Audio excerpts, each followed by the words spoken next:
have had several major camera announcements this week from Sony, Canon, and Panasonic. It feels like Christmas, and it's only May. But what is interesting is that these cameras are all aimed at different types of creators.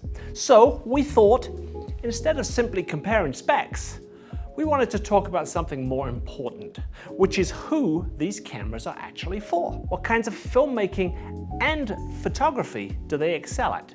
And when does it actually make sense to upgrade? So first off, out of the gate, we have the new Sony A7R VI. The Sony A7R VI is the latest in the Sony flagship model lineup, and it's designed for photographers who prioritize detail, resolution, and flexibility in post-production. This is a camera that makes a lot of sense for landscape photographers, commercial shooters, wildlife photographers, and anyone who regularly needs the ability to crop heavily while maintaining good image quality.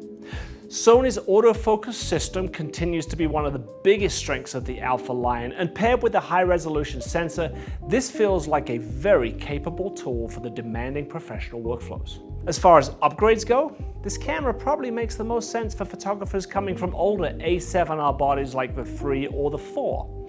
If you're already using the A7R V, the improvements may feel more incremental depending on your needs, but for users several generations behind, this is a significant leap forward with its new 66 megapixel sensor, wider dynamic range, improved stabilization, and in-camera audio processing, just to name a few of the upgrades. To maximize performance, this model does support a new battery from Sony and other direct connect accessories. So also, at the same time as the A7R VI, Sony dropped the FE 100-400 F4.5 GM OSS. Unlike the current FE 100-400, this supports a constant f4.5 aperture instead of a variable aperture. If you're into the outdoors, this lens is directly targeted to the wildlife photographer, especially birding, as well as sports and photojournalism. It's lighter and faster than the current FE 100-400, and the best thing is it features an internal zoom to allow for that constant aperture. So, we're going to switch to Canon. Canon just announced the new R6 V. The R6 V feels more centered around a hybrid creator. Now let's not get confused, we have an R6 Mark III, and I'm sure one day there'll be an R6 Mark IV. This is not the R6 Mark V, it is the R6 V for video. This is the type of camera that makes sense for people balancing photography and video equally. Wedding shooters, travel creators, YouTubers, documentary filmmakers, and content creators who need versatility. One of Canon's biggest strengths has always been the overall image feel and color science, skin tones, autofocus reliability, and the R6 V continues to lean into that creator-friendly experience.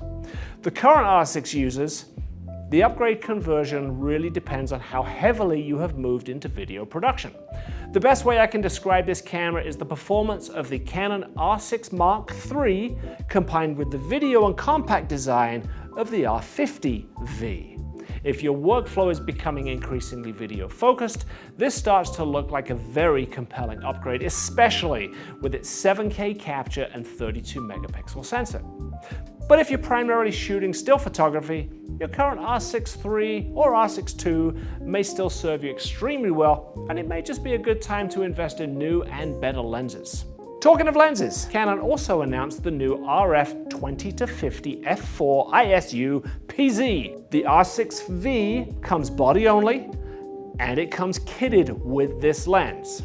Now, this lens with nano ultrasonic motors makes it fast and very quiet for that focusing system, and it's perfect for video capture.